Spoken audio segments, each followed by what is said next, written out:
Assalamualaikum warahmatullahi wabarakatuh. Perkenalkan, nama saya Dian Nur Ramadhani, NIM 2101011812019 dari kelas C akan mempresentasikan studi rekayasa nilai dari kasus 3, yaitu perbaikan Jalan Robert. Jalan Robert ini adalah jalur transportasi utama utara atau selatan melalui jantung kota distrik bisnis komersial di West Street Paul. Rutenya sekitar 2,4 mil, diklasifikasikan sebagai minor arterial street dan berada di bawah yurisdiksi Departemen Transportasi Minnesota. Dari Mendota Road di ujung selatan kota ke Butler Avenue di ujung utara kota, Robert Street ada sebagai jalan raya 5 jalur yang tidak terbagi tanpa parkir di kedua sisinya, dan average daily traffic berkisar dari 16.000 hingga 26.000 kendaraan. Dari Butler Avenue ke garis batas kota utara di Annapolis Street, Robert Street adalah jalan raya 3 jalur yang tidak terbagi dengan tempat parkir diizinkan di setiap sisi dan 16.000 kendaraan ADT. Studi rekayasa nilai ini dilakukan pada 10–13 September 2013. Proyek ini berada pada 60% desain pada saat studi value engineering dilakukan. Jadwal dan tujuan proyek. Proyek ini dijadwalkan akan diiklankan pada Januari 2014 dengan pembukaan penawaran pada April 2014. Konstruksi diharapkan dimulai pada Juni 2014 dengan proyek selesai pada 2017, durasi 3,5 tahun. Perbaikan Jalan Robert ini bertujuan untuk meningkatkan keselamatan, mobilitas, dan menyediakan akomodasi untuk memenuhi standar American with Disabilities Act (ADA). Proyek ini akan mengubah jalur belok kiri 2 arah menjadi median, menambah jalur perjalanan di utara Butler Street dengan menghilangkan tempat parkir, menambah jalur belok, dan meningkatkan trotoar. Proyek ini juga akan merekonstruksi jaringan saluran pembuangan badai, mengganti sinyal lalu lintas, mengganti penerangan jalan, dan memasang elemen pemandangan jalan lainnya. Proyek ini dimasukkan untuk meningkatkan keseluruhan Robert Street di West Street Paul dalam 4 kategori. Pertama adalah infrastruktur, yaitu dengan cara pelapisan permukaan perkerasan aspal existing, penggantian bagian beton trotoar yang rusak, peningkatan atau penggantian saluran pembuangan badai, perbaikan utilitas umum, saluran sanitasi, dan saluran air sesuai kebutuhan. Yang kedua adalah keamanan, yaitu menambah media yang ditinggikan di jalur belok tengah, menyediakan kapasitas tambahan di setiap arah di ujung utara Robert Street antara Butler dan Annapolis, peningkatan persimpangan termasuk pelebaran radius, peningkatan sinyal, jalur belok khusus samban ke Robert Street, dan konsolidasi jalan. Yang ketiga adalah estetika, yaitu dengan cara mengganti lampu jalan yang ada dengan sistem penerangan yang lebih efisien dan estetis, menambah elemen hijau di sepanjang Robert Street melalui penggunaan pepohonan boulevard dan elemen landscape di dalam koridor. Yang terakhir adalah transit, yaitu memastikan bahwa desain dapat mengakomodasi kemungkinan jalur mobil di masa depan atau angkutan cepat bus dalam jalur perjalanan luar. Selanjutnya adalah masalah utama proyek, antara lain pengemudi yang melakukan belokan ilegal, trotoar rusak, retak perkerasan, kegagalan perkerasan atau kelelahan, banyak jalan masuk, aktivitas transit atau pejalan kaki, ujung utara berbeda dari sisa proyek, pejalan kaki penyandang disabilitas, beberapa jalan masuk tidak berhasil, kontraktor akan menggali atau menimbun kembali parit untuk saluran air, tetapi Dinas Air Street Paul akan memasang pipa. Selanjutnya adalah ringkasan perkiraan biaya. Di tabel ini ditampilkan rincian dari biaya proyek tersebut. Ada jalan raya, pemandangan jalan atau streetscape, sinyal lalu lintas, saluran pembuangan badai, air utama, kontingensi, mobilitas, selokan sanitasi, kontrol lalu lintas sektor erosi, dan retaining wall. Di sini jalan raya dan pemandangan jalan menjadi persentase terbesar.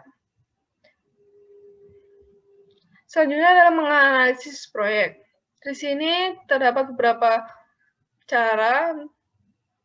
Yang pertama adalah cost model.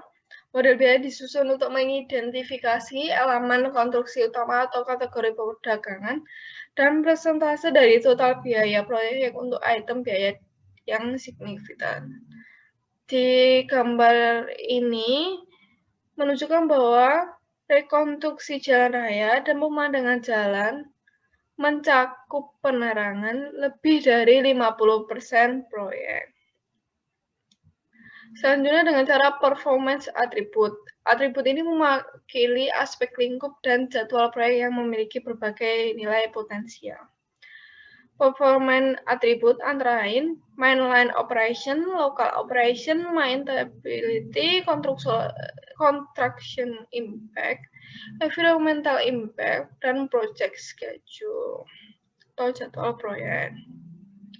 Di sini mainline operation itu meliputi pekerjaan operasi lalu lintas dan keamanan di sekitar kawasan proyek dengan proyeksi lalu lintas 20 tahun beserta rancangan geometrinya. Garis besarnya antara lain, kecepatan desain 40 mili per hour atau mili per jam dari arah selatan, 35 mili per jam dari arah utara sampai 11 lajur kendaraan, 11 lajur belok kiri dan kanan, median ditinggikan lebar 4 sampai 15, U-turn diperbesar atau diperlebar. Selanjutnya local operation yaitu pekerjaan operasi lalu lintas dan keselamatan dari infrastruktur jalan lokal dengan proyeksi lalu lintas 20 tahun beserta perancangan geometrinya. Garis besarnya meliputi 5 trotoar lebar 4 obstruction, 2-4 jalan paving memenuhi standar ADA, desain WB50 untuk keperluan belokan, menyediakan ruang untuk bus shelter. Selanjutnya maintainability meliputi memandang perawatan jangka panjang dari fasilitas transportasi yang termasuk durabilitas, umur paving, sistem yang ada, kemudian perawatan dan aksesibilitas beserta keselamatan untuk personel perawatan. Garis besarnya meliputi 4 minimum permukaan bituminous, kurangnya kualitas snow storage dan irigasi drainase, perawatan mid block belokan susah. Sejarah construction impact itu dampak sementara atau temporer yang dirasakan publik saat masa konstruksi, termasuk distribusi lalu lintas, delay dan detours, akses ke tempat kerja dan tempat tinggal, segala macam kebisingan dan dampak lingkungan. Garis besarnya meliputi adanya beberapa rekayasa lalu lintas untuk memberi akses sebagai pengganti jalan yang terhalang proyek. Kerja malam diperbolehkan dengan aturan standar kebisingan, kerja di hari weekend bagian dari jadwal utama. Selanjutnya adalah environmental impact, yaitu dampak permanen yang ditimbulkan ke lingkungan termasuk ekologi, sosioekonomi, kebudayaan sekitar, dan sumber daya di sekitar pekerjaan. Garis besarnya meliputi tidak adanya tembok blokade kebisingan, resiko sedang untuk tanah yang terkontaminasi, 144 laporan dengan akuisisi permanen assessment, temporary assessment, dan fee acquisition. Selanjutnya adalah project schedule, yaitu waktu jadwal proyek keseluruhan dari selesainya studi value engineering ke selesainya masa konstruksi. Garis besarnya meliputi lelang April 2014, mulai konstruksi pada Juni 2014, dengan durasi konstruksi 3,5 tahun. Selanjutnya dengan cara performance attribute metric, materi yang menentukan tingkat kepentingan dari tiap atribut yang ada, berikut materi berdasarkan pembagian dari tim value engineering. Di sini, di tabel ini, terlihat bahwa mainline operation dan local operation menjadi pengaruh yang besar, yaitu 26,2%. Ini adalah analisis fungsi. Mengkonversi elemen proyek menjadi fungsi sehingga memfokuskan pada fungsi itu sendiri dan tidak terkecoh dari desain utamanya. Fungsi utama yang diidentifikasi oleh tim diantaranya mengurangi konflik, mengurangi bentrokan di jalan, memperbaiki perwajahan di koridor, mengakomodasi pengguna, mengurangi kemacetan, meningkatkan mobilitas, mengurangi biaya perawatan, meningkatkan vitalitas ekonomi. Di tabel ini dijelaskan kategori-kategori apa saja dan berapa persen dari proyek. Di sini dapat dilihat bahwa jalan raya dan pemandangan jalan memiliki kontribusi yang besar, yaitu 24,9 untuk jalan raya dan 24,6 untuk pemandangan jalan atau streetscape.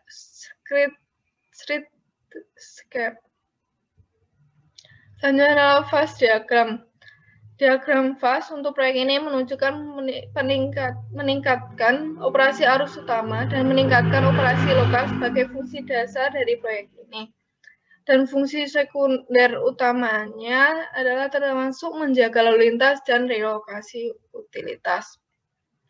Ini memberikan tim value engineering pemahaman tentang alasan desain proyek dan fungsi mana yang menawarkan peluang terbaik untuk peningkatan biaya atau kinerja.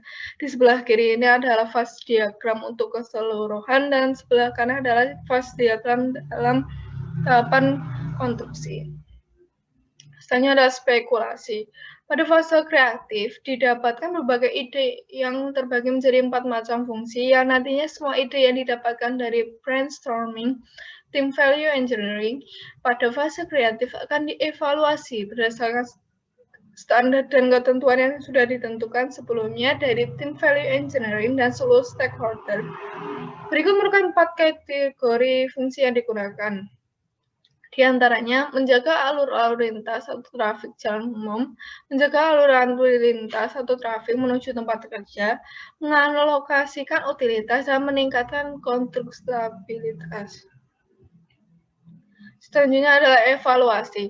Berdasarkan hasil evaluasi, didapatkan beberapa pilihan yang berpotensial dan dapat dilakukan berdasarkan standar dan ketentuan yang ada. Hal ini sangat dipengaruhi dari relasi atau hubungan dari biaya, performa, dan nilai dari garis besar proyek dan rekomendasi value engineer. Dari hasil evaluasi dapatkan 5 potensi pekerjaan yang dapat dilakukan untuk diterapkan rekayasa nilai atau value engineering, yaitu ditampilkan dari tabel berikut, yaitu 1. Eliminate temporary barrier, 2. Contact atau business weekly meeting, 3. Adalah relocate utilitas first, 3. Barrier risk mitigation, separate utilitas kontrak, 4. Innovative contracting, yang memiliki value improvement sebesar 10%, 3%, 11%, 9%, 11%. Selanjutnya adalah konsideransi desain. Selain mempertimbangkan standar dan ketentuan yang sudah disepakati sebelumnya, tim VE juga menambahkan beberapa konsideransi yang perlu dipertimbangkan karena dirasa cukup penting untuk tim proyek. Konsideransi yang dipertimbangkan diantaranya 2014 dan 2015 sebagai masa konstruksi mengadakan rute bypass sekali dan mempertimbangkan cover untuk rambu di saat musim salju atau winter.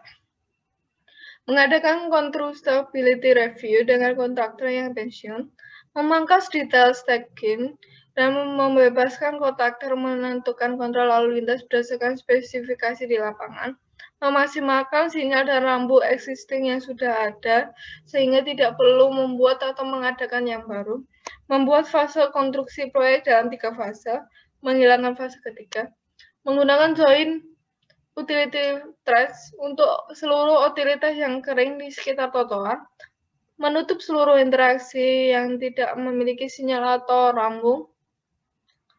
Hal ini akan menambah tingkat durasi penutupan jalan, mengidentifikasi dan memastikan kontraktor starting area, memperbolehkan penggunaan reclaimer material untuk kelas 5 material, hasil urukan atau timbunan, tergantung pada apakah kontraktor dapat memenuhi standar dalam penggunaan material. Konsiderasi ini diperlukan tempat penyimpanan atau storage untuk material. Selanjutnya adalah rekomendasi yang dimasukkan dalam evaluasi tadi. Hasil dari studi ini ialah mempresentasikan rekomendasi dari tiap item pekerjaan dan membandingkannya dengan konsep utama atau garis besar awalnya.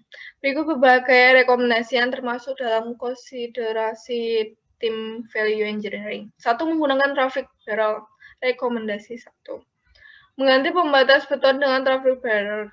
Dengan menggunakan hal ini, pergerakan dari lalu lintas secara umum dan kontraktor menjadi lebih mudah dengan meningkatkan kemudahan pengaturan median atau pembatas. Traffic barrier juga dinilai lebih ekonomis dan pengadaan maupun penataan di lokasi lebih mudah tanpa diperlukan alat-alat lainnya. Penilaian performa secara keseluruhan dari ide rekomendasi ini dapat dilihat lebih jauh dari tabel di sebelah kanan ini. Didapatkan net change in performance besar 9% untuk rekomendasi 1 ini. Selanjutnya adalah rekomendasi 2, yaitu rapat mingguan bisnis atau kontraktor. Dibanding dengan rencana awal yang mengenai city atau set untuk memberikan bisnis license untuk memastikan pihak owner mendapatkan update informasi atas jadwal dan progres dari proyek, tim value engineering menyarankan merekomendasikan kontraktor untuk menunjuk seseorang atau perwakilan, kemungkinan besar foreman atau superintendent yang akan memberi update mingguan pada owner. Penilaian performa secara keseluruhan dari ide ini tampilkan dalam tabel di sebelah kanan dengan nilai net change in performance yaitu sekitar 3%. Selanjutnya adalah rekomendasi 3A, yaitu merelokasi utilitas terlebih dahulu. Mengembangkan sistem kerja yang membutuhkan atau diperlukan untuk menyelesaikan instalasi pekerjaan utama saluran air atau drainase beserta sanitary sewer pipa yang diajukan dan penggantian atau renovasi manhole. Mengikuti mulainya pekerjaan di bagian sesi proyek tersebut, hal ini lebih fleksibel bila dibandingkan pembagian konstruksi yang terbagi menjadi 3 tahun, yaitu 2014, 2015, dan 2016. Penilaian performa secara keseluruhan terdapat dalam tabel sebelah kanan ini dengan net change in performance sebesar 14%.